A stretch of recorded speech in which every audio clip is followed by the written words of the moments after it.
Pour turmeric into Vaseline. This simple combination will give you a feeling of lightness in no time. The exact proportions are important, so pay close attention. Prepare a tall glass container and add half a tablespoon of turmeric.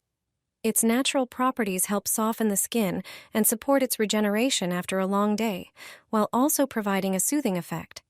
Then add just under 1 tablespoon of Vaseline, which gives the mixture a smooth texture, softens the skin, and helps keep it in good condition. Now it's time for the oil, but not just any oil.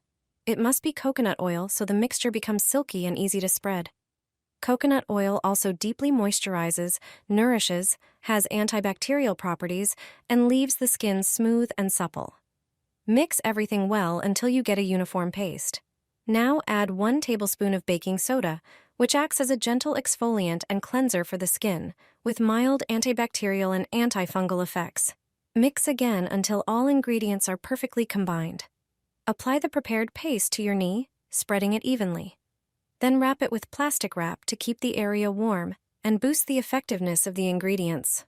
Go to sleep, and in the morning you'll feel pleasant relief and lightness in that part of your body. You'll see that just one night is enough for your knees to feel true comfort.